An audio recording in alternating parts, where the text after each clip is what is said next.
suite, nous allons laisser le soin aux différents experts de nous détailler la quintessence de ce qu'ils ont préparé pour nous.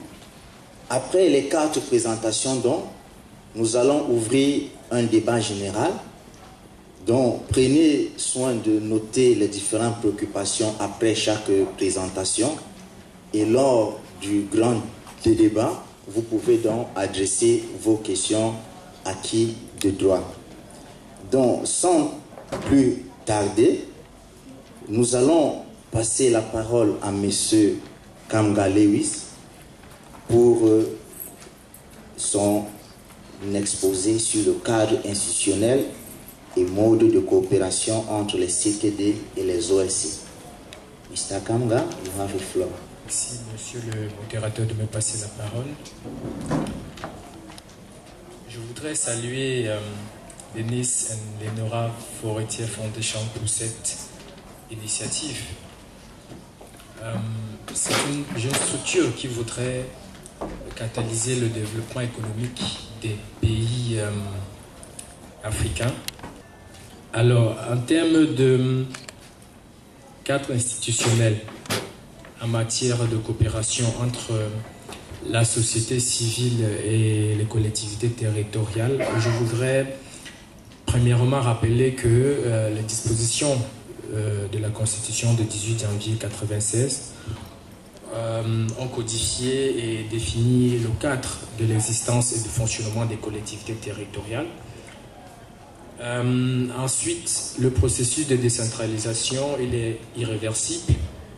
Il a été fortement marqué dans notre document de stratégie pour la croissance et l'emploi, le document qui est venu après le document de stratégie de réduction de la pauvreté.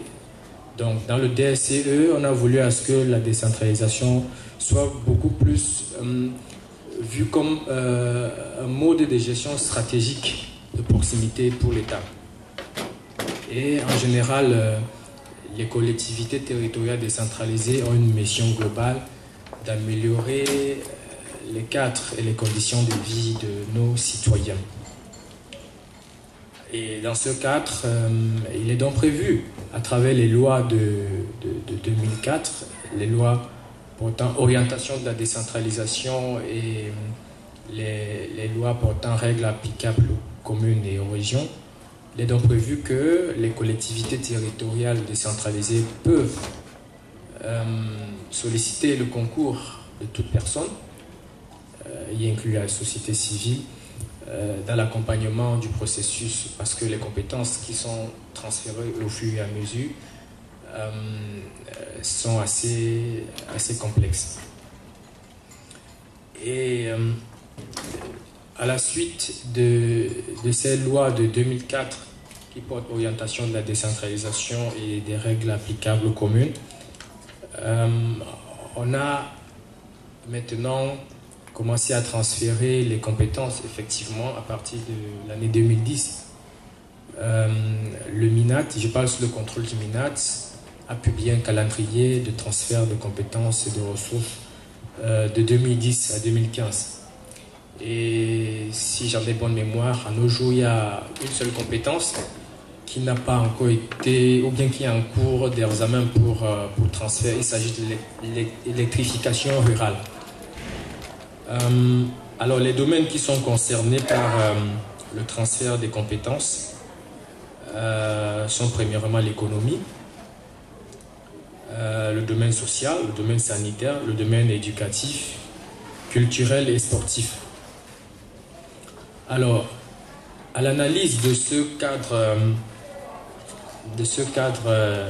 juridique qui plante le décor du processus de la décentralisation, on a eu quelques réformes qui mettent en place une possibilité, une ouverture, une piste de collaboration entre les organisations de la société civile et les collectivités territoriales décentralisées. Alors je vais vous présenter quelques-unes des réformes qui ont lieu et les références.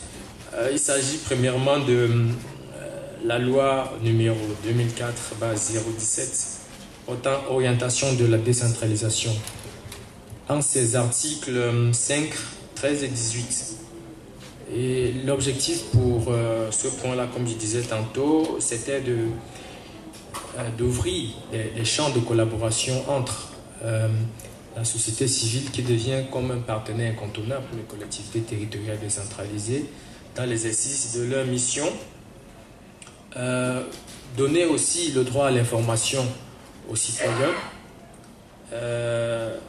Et puis proposer, n'est-ce pas, quelques sujets sur lesquels, quelques leviers, je voudrais dire, sur lesquels les organisations de la société civile peuvent dorénavant s'appuyer pour l'accompagnement de la commune. Alors, une autre réforme importante, c'est la loi 2004/018 fixant règles applicables aux communes en ses articles 3, 37 et 42. Et là-bas, beaucoup plus, on descend à un autre échelon opérationnel dans l'objectif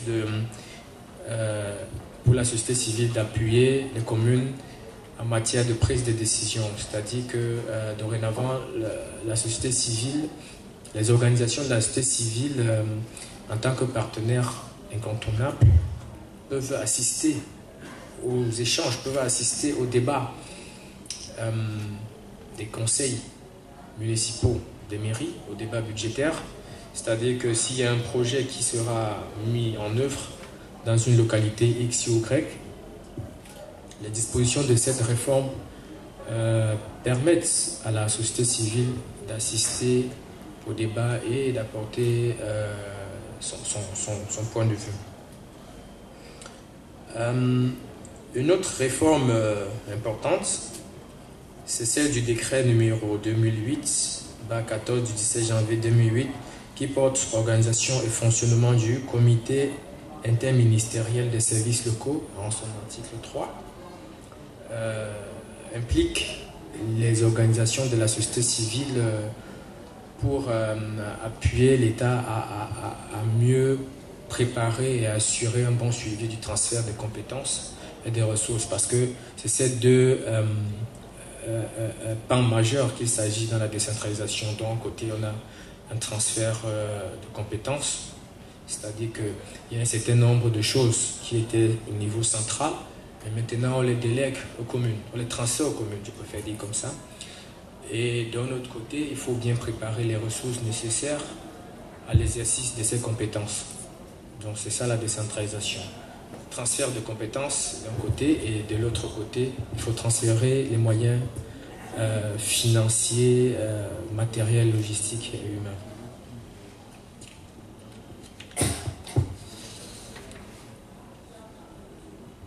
Alors en matière dans la poursuite des réformes, la loi numéro 2010/011 du 10 juillet 2009 portant un régime financier à son article 95 alinéa 3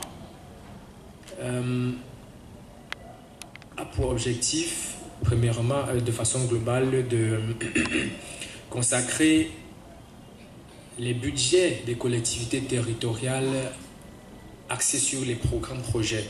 Parce que, comme toujours, les collectivités fonctionnent pas forcément en termes de programmes projets.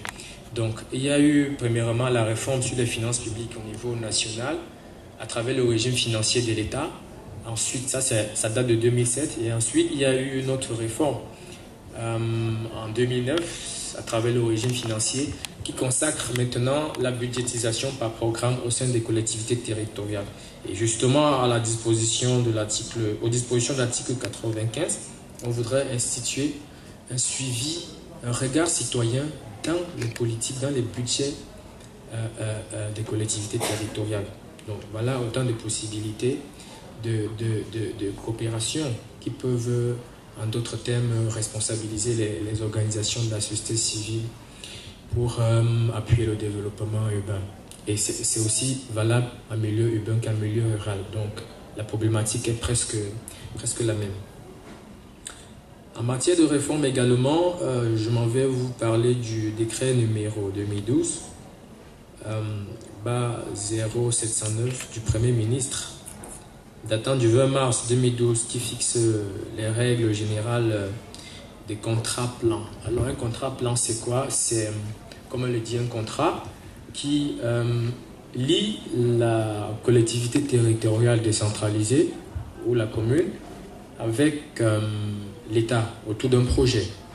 Donc on va demander aux collectivités, on va les présenter une checklist de critères à remplir. Alors si ces collectivités remplissent les critères,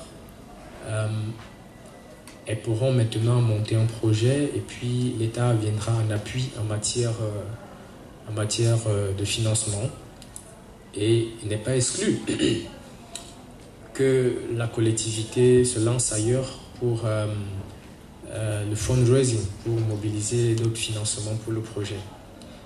Alors, dans ce contrat plan place la société civile à un endroit aussi stratégique au niveau du comité de suivi pour assurer le pilotage et l'exécution du contrat plan. Et ça, c'est vraiment très fort.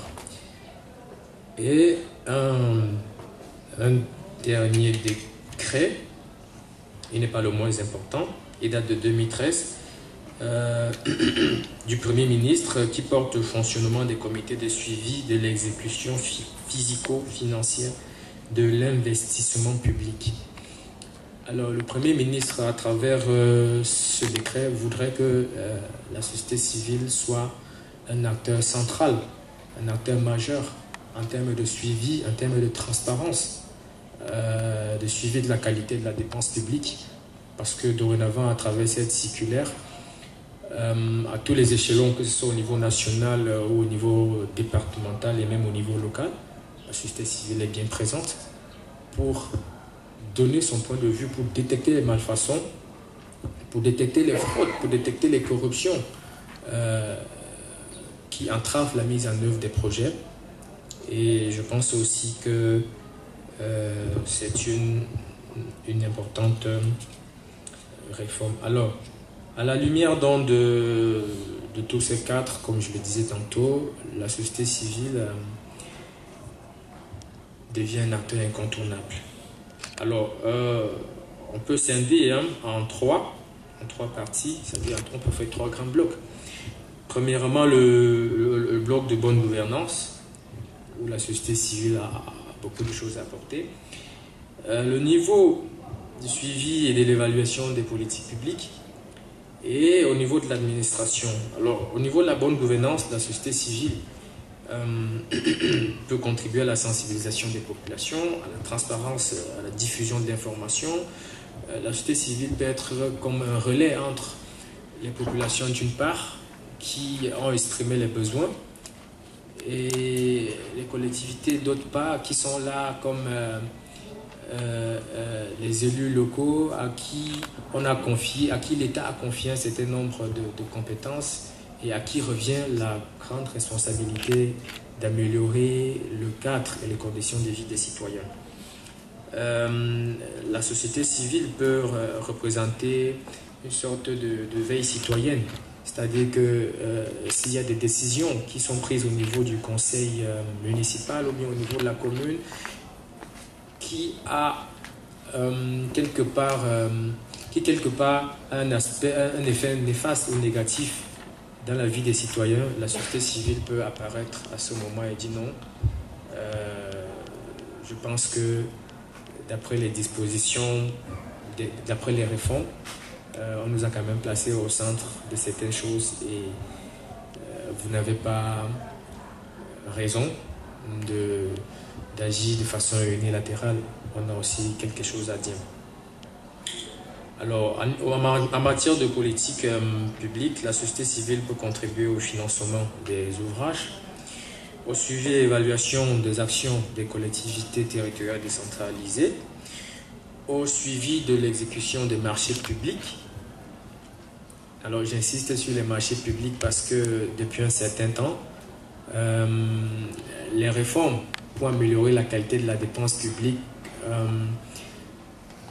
certains le considèrent comme un coût, comme un frein à la décentralisation. Donc voilà autant de questions sur lesquelles peut-être les participants pourront réagir et nous sommes ouverts pour pour les échanges.